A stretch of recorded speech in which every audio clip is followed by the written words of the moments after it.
ونستعينه ونستغفره ونؤمن به ونتوكل عليه ونعوذ بالله من شرور انفسنا ومن سيئات اعمالنا من يهده الله فلا مضل له ومن يضلله فلا هادي له ونشهد ان لا اله الا الله وحده لا شريك له ونشهد ان سيدنا وسندنا مولانا محمدا عبده ورسوله اما بعد فاعوذ بالله من الشيطان الرجيم بسم الله الرحمن الرحيم لقد كان لكم في رسول الله اسوة حسنة قال النبي صلى الله عليه وسلم لا يؤمن احدكم حتى اكون احب اليه من والده وولده والناس اجمعين صدق الله مولانا العظيم وصدق رسوله النبي الكريم ونحن على ذلك لمن الشاكرين والشاكرين والحمد لله رب العالمين.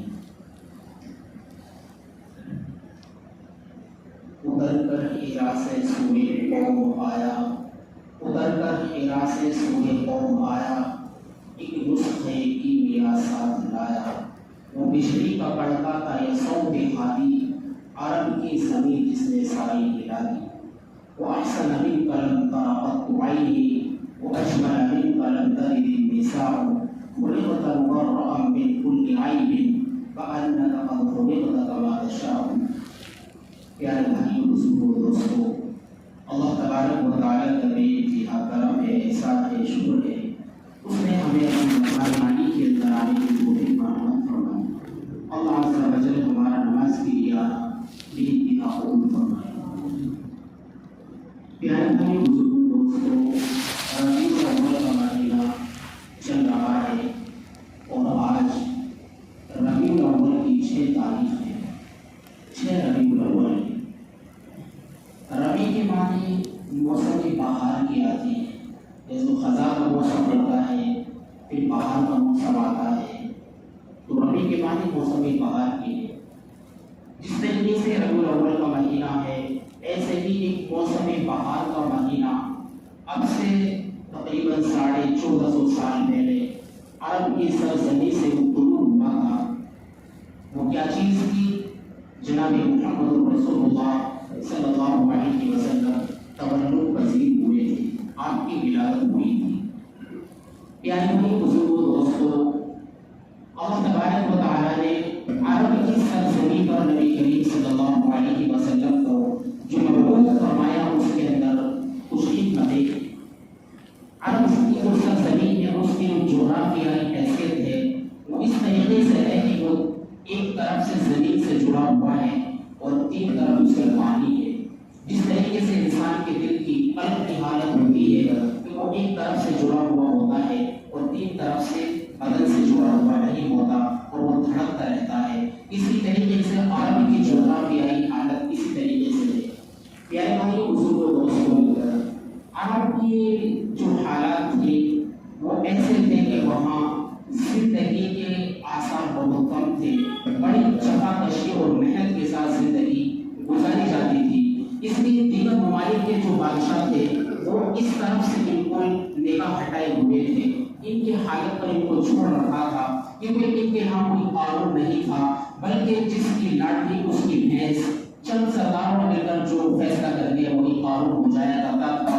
اور بار بار پر ذرا ذرا سی باتوں پر برس کئی سال لڑائیاں چلتی تھی، میلے لگتے تھے، اوقاس کا میلہ لگتا تھا. کوئی آدمی اپنی ٹانگ بلا کر بیٹھ گیا کہ کون ہے جو میری ٹانگ کو یہاں سے ہٹا دے، تو کوئی آدمی آیا اس نے تلوار کا وار کر دیا. بس ان باتوں پر 40 سال تک جنگیں چلتی رہا کرتی تھی. کسی کی مرغی نے کسی کی باغ میں جا کر پیڑ پودوں کو نقصان پہنچا دیا. اس بات پر دونوں قبیلے والے نکل کر آ گئے اور کئی سال جنگیں چلا کرتی تھی. اور کافی مر بھی جایا کرتے تھے تو مرتے بھی یہ کہہ کر جایا کرتے تھے کہ جنگ کو برابر جنگ کرنا. اس بات پر ذرا سی باتوں پر 40 سال اور اس سے بھی زیادہ کی تاریخ ہے جنگیں لڑا کرتی تھی. اور اتنی جہالت کی وہ زندگی گزارتے تھے کہ جس طریقے سے اگر کسی کا باپ کا انتقال ہو جاتا اور اس کی وراثت تقسیم ہوتی تو جس طریقے سے مال تقسیم ہوتا ماں کو بھی ایسے ہی کاٹ دیا کرتے تھے. اسی طریقے سے ان کو اگر کسی جانور کا گوشت کھانا ہے تو زندہ جانور کھڑا ہوا ہے، مثلا بکرا کھڑا ہوا ہے، اس کا ایک پیر کاٹا اور اس کو پکانا شروع کر دیا. اب جانور نے کیا بیت رہی ہے اس سے کوئی فرق نہیں زندگی وہ لوگ گزارا کرتے تھے۔ میرے بھائی بزرگ دوستو، اللہ تبارک و تعالیٰ نے ان لوگوں کے درمیان میں جناب محمد رسول اللہ صلی اللہ علیہ وسلم کو مبعوث فرمایا۔ اس کی 3 حکمتیں یہ لکھی ہے کہ عرب کے جو لوگ تھے وہ اتنے سخت مزاج تھے، ہاں اور نہ کے درمیان کوئی تیسری چیز ان کا پسند نہیں کرتے تھے۔ اگر کسی بات میں وہ ہاں کہتے تو اب نہ نہیں کہنا، اور اگر نہ کہتے تو کوئی ہاں نہیں کہہ سکتا۔ یعنی کہ قوت ارادی کتنی ٹف ان کے اندر تھی کہ بہت جو ہے کسی بات کا کہتے ہیں اڑ گئے تو اس سے پیچھے ہٹنے والے نہیں تھے، وہ بالکل لوگ نہیں تھے کہ ذرا سی دیر میں کچھ کہہ دیا اور ذرا سی دیر میں کچھ کہہ دیا، ابھی کسی کے سامنے کچھ کہہ دیا اور بعد میں کچھ کہہ دیا۔ آپ نے دیکھا بھی ہوگا صحابہ کرام کی زندگی، جب آپ دیکھیں گے کہ انہوں نے جب ایمان کو قبول کر لیا پھر کتنی بھی پریشانی آئی، ان کے اوپر کتنی بھی جو ہے ان کو کتنی بھی تکلیفیں دی گئی، آگ کے اندر ڈال دیا گیا، کڑھاؤ کے اندر تیل کے ڈال دیا گیا، لیکن وہ ایمان سے پیچھے نہیں ہٹے ہیں۔ تو ایک وجہ تو یہ تھی، اللہ تبارک و تعالیٰ نے دیکھا جب یہ اسلام کو ایکسپٹ کر لیں گے، قبول کر لیں گے، تو پھر اس سے پیچھے نہیں ہٹیں گے، کوئی طاقت انہیں پیچھے نہیں ہٹا سکتی۔ یہ قوت ارادی، یہ ڈٹرمنیشن ان کے اندر تھی، تو اس لیے اللہ نے ان کے اندر مبعوث فرمایا۔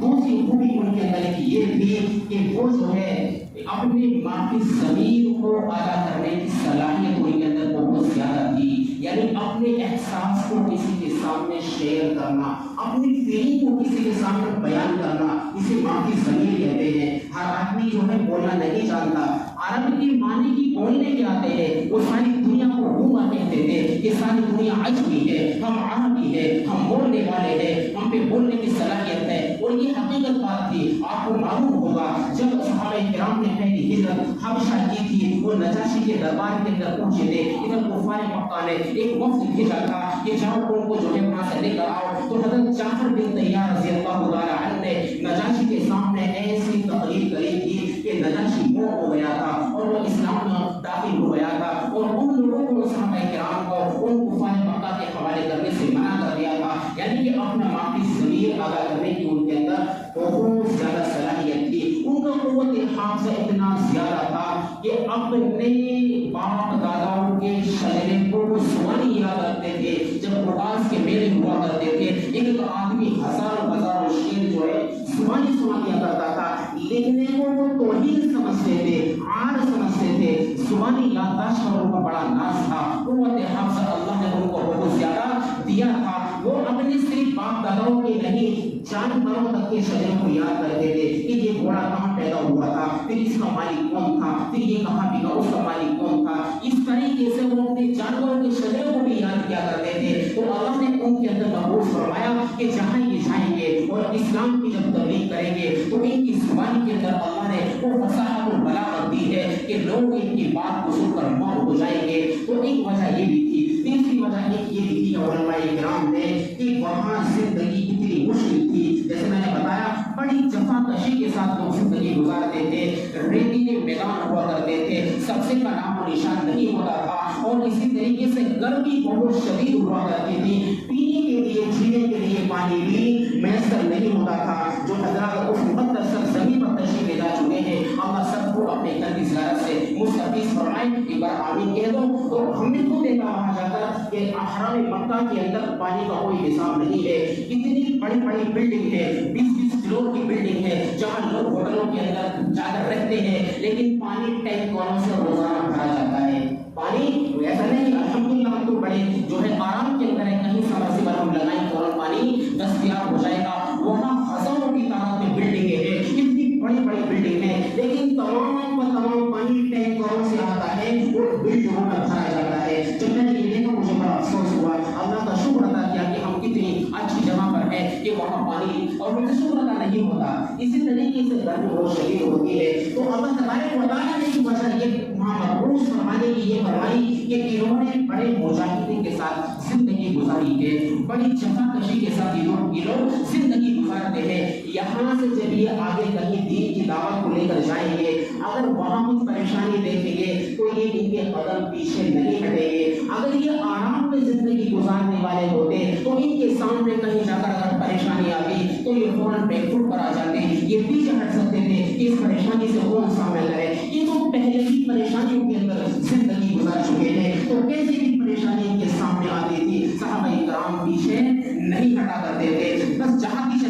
تھے اپنی کامیابی کے جھنڈے نصب کیا کرتے تھے. تو میرے بھائی بزرگوں دوستوں ایسے حالات کے اندر اللہ تبارک و تعالیٰ نے جناب محمد رسول اللہ صلی اللہ علیہ وسلم کو مبعوث فرمایا. اور ان کی جہالت کہاں تک تھی؟ جیسے میں نے بتایا کہ وہ اپنی بچیوں کو بھی زندہ درگور کر دیا کرتے تھے. وہ اپنا کسی کو داماد ماننا تو ہی سمجھتے تھے کہ بچی بڑی ہوگی اس کا نکاح کرنا پڑے گا, کوئی ہمارا داماد بنے گا, اس بات کو عال سمجھتے تھے. اور قبرستان کے اندر قبرستان میں نے دیکھا ہے ایک مرتبہ میں عمرے کا احرام باندھ کر مسجد عائشہ سے آیا تو بس والے نے مجھے اس سائڈ نہیں چھوڑا, وہ پہلی مرتبہ ادھر چھوڑا تھا کہ ادھر وہ قبرستان ہے جہاں بچوں کو زندہ دفن کیا جاتا تھا. اور اسی قبرستان میں حضرت سمیہ رضی اللہ تعالیٰ عنہ کی قبر مبارک بھی ہے. تو ایسے حالات کے اندر اللہ کے نبی آئے اور آپ نے جو ہے جب 40 سال میں آپ کو نبوت ملی تو آپ نے حق کا اعلان بلند کیا کہ قولوا لا الہ الا اللہ تفلحوا, اے لوگوں کلمہ پڑھو, اللہ کو ایک مانو, کامیاب ہو جاؤ گے.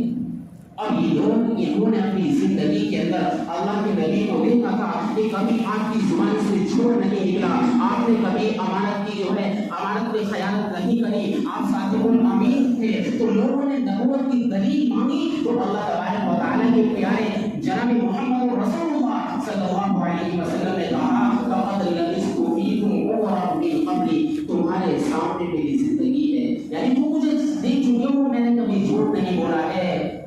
میں اتنا بڑا جھوٹ کیسے بولوں گا کہ اللہ نے مجھے نبی بنایا ہے؟ تم نے تو میری زندگی دیکھی ہے نا, یعنی اپنی کردار کو پیش کیا کہ میں تمہارے میں پلا بڑا ہوں, تم نے مجھے دیکھا ہے. اپنے کردار کو کسی کے سامنے پیش کرنا یہ بہت بڑی بات ہوتی ہے. انسان کی زندگی اتنی پاک اور صاف ہو کہ وہ دلیل کے طور پر اپنی زندگی کو پیش کر رہا ہے. یقین اللہ کی نبی کی زندگی ایسی ہی تھی کہ اس میں کہیں انگوش نمائی کی انگلی رکھنے کی بھی جگہ نہیں تھی. تو اللہ کے نبی نے جب یہ اعلان کیا تو جو لوگ آپ کو جو انہیں صادق مانتے تھے, سچا مانتے تھے, اور ان لوگوں نے اللہ کے نبی کی مخالفت کری. وہ لوگ بتوں کو خدا مانتے تھے, انہوں نے خانہ کعبہ کے اندر 365 بت رکھے تھے, کوئی آٹے کا خدا, کوئی لوہے کا خدا, کوئی چھوٹا خدا, کوئی بڑا خدا, کوئی موٹا خدا, کوئی چھوٹا خدا. یہ تمام کے تمام 365 بت خانہ کعبہ کے اندر رکھ رکھے تھے. اور جب اللہ کے نبی نے توحید کا پیغام بلند کیا تو تمام لوگ آپ کے مخالف ہو جاتے ہیں,